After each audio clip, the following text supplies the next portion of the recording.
Whew. Okay, let's get straight into this video. The last one was pretty raw, it was pretty rough. It took quite a lot for me to decide whether to even share that video. Turns out it was probably one of the best things I ever did because I had so many people reaching out for support, which was lovely, but also in return talking about ideas for helping other people, which was equally lovely. If there's one thing I love to do, it's helping people. So I'll continue with these videos. And actually I've decided for those that don't want to watch it, I actually don't care. If you don't want to watch these videos, don't watch them. This sounds harsh. It's not for you, it's actually for me, so that in years to come, my children can watch these videos and hopefully try to recall what it was like to live in a pandemic, relocating from New Zealand to Ireland, and what a fourth lockdown actually looks like. I have no doubt that in years to come, my mind will remember it in a different way. So I'm quite keen to do this to remind myself and also my children in years to come, and who else ever wants to know. So in my last video, let's go straight to the point. I spoke quite intensely about my Nana, my 100-year-old Nana. And very quickly, I'm going to say she's still with us. She is still with us. A week ago, actually to the day, the doctors decided that they were no longer going to continue with her medication and withdraw all fluids and foods other than morphine to keep her comfortable. Effectively meaning, straight to the point, that they had decided there was nothing more they could do. Having been through a similar situation with David's father, I expected maybe 3 days. Derek held on for 3 days. Nana, for being the fighter that she is, as stubborn in life as she will be in this journey, she's still holding on. 7 days later, no food, no fluids, and still going. I sit here with a smile on my face because I don't know if I'm shocked, if I'm impressed, or what my feeling is. It's kind of, I think mostly in shock, to be honest, because every day this week I've been almost grieving every day, or expectedly grieving. You know, I wake up, I've had terrible sleep for some of it, and I wake up in the middle of the night and I check my phone to see if there's been any updates. And you know, there hasn't been. Every day there's been a message coming through from my father. If you remember, he's the only one that's actually allowed to go in, saying roughly no change in Nana, but she remains comfortable. And this is a week later and I've kind of already just kind of got used to that and now expect that, but yet know still somewhere that there's probably going to be a message that says that she's not with us. And oh gosh, it's weird. It's weird. It's a weird feeling, and I can't actually even put into words how it feels because it's just odd, and it's weird. And I feel terribly sorry for my father who's taking all of this on himself. He's going into the hospital every day and he's sitting beside her for hours on end, and it's soul destroying for him. I mean, we know the outcome here. Although saying that, there's a part of me that smiles on my face and goes, I wouldn't be surprised if I got a phone call to say, hey, guess what, your Nana's coming out of hospital tomorrow. Because that's how unreal this whole situation kind of feels.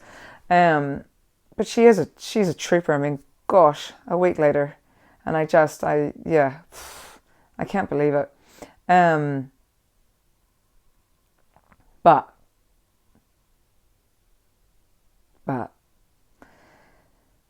I would suspect my next video will not be me being so shocked. We're all dealing with that. I think I'm dealing with it quite well, and then I think about how I behave, and clearly wasn't dealing with it particularly well at all last week. Last week I got so cloudy, dark. Things were hard to process. I tried to read my book, and literally I've read a page of this. I've read one page, of which I ended up reading I think 3 or 4 times, and I just kind of gave up. The brain's just not taking stuff in, and I find conversations, not even recalling conversations, going, hold on a minute. But that's okay. I went particularly dark probably just after the video actually, and I just couldn't get out of my headspace, and it was really heavy, and I knew I needed to do something to change, because for one, it wasn't healthy, but for two, it wasn't right. And so I actually broke my 5 kilometer radius boundary. Now, I know this is not recommended at all, but I will be brutally honest and say that my mental state was not good. And for me, I knew that by breaking out and taking myself somewhere comfortable, somewhere that felt homely and safe and just relaxed would help. And it did, even to the point that I had a good friend, thank you, Tori, say to me when I was talking to her one evening, and we're just messaging, we're not even physically talking, we're just messaging.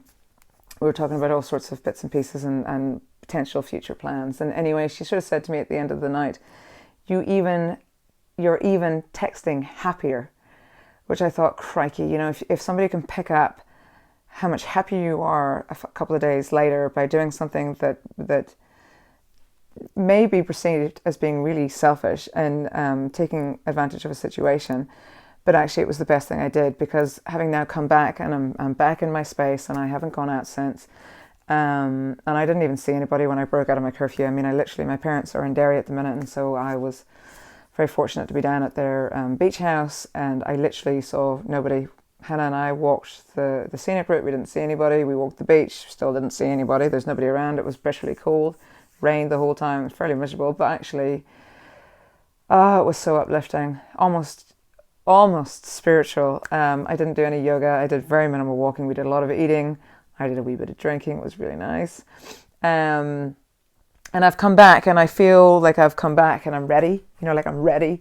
And I've started getting up at 7:15 again to go for a walk. And over the last couple of days, I've actually gone out on my own for one reason or another. Margaret hasn't come. And that's been actually, I hope this doesn't sound wrong, but it's been really, really good for me, because it's actually given me time to myself. Hannah's still very much needing me, and we learnt that when I was away that actually I need her too, and that my job is to actually just be there for her, and I have to get over the fact that she's basically living by my side. And so I think I've come to a spot where I'm okay. I realise that she's actually just really, really scared. And this whole environment is not helping her. I mean, gosh, I wasn't even dealing with it. So how on earth would I expect an 8-year-old to deal with it? So between the two of us, we locked heads, and we had lots of cuddles, and it was really good. And now moving forward, we're trying to get back into a routine, do a bit of schoolwork. As I say, I'm walking. I'm back into doing my daily yoga.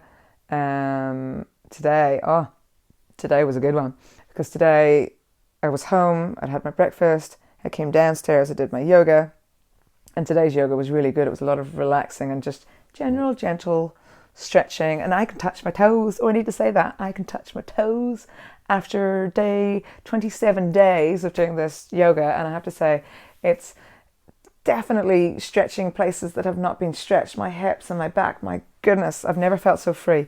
But I can touch my toes, and I could not touch my toes, and that's very exciting. But anyway, so after my yoga, I actually decided to go and have a really long bath, and that's exactly what I did. I played some of my favourite music. I put on my Rotorua mud face mask and let it sit for 15 minutes, and now apparently I look 15 years younger. Can you tell? Look. Beautiful. All joking aside, it's actually really good, because it does physically make you just lie at peace. Your face is that solid, and you just relax.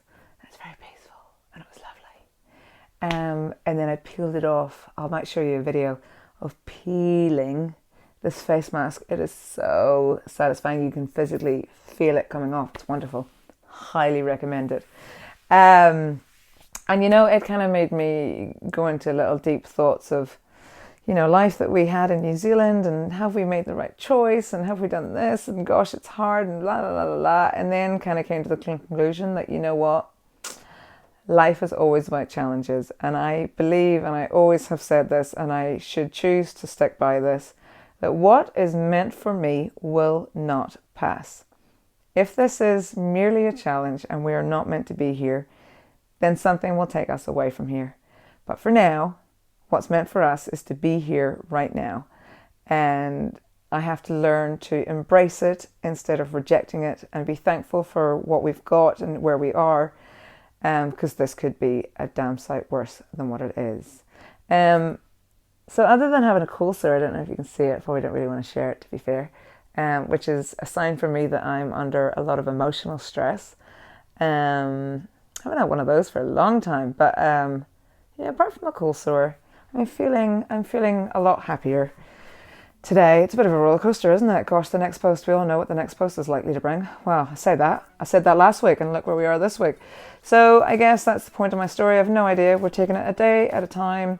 I'm happy today, and that's good. Woo. I don't even know. I don't think I have anything else to report, to be honest. I don't think I've done anything. Schoolwork, walks, danced.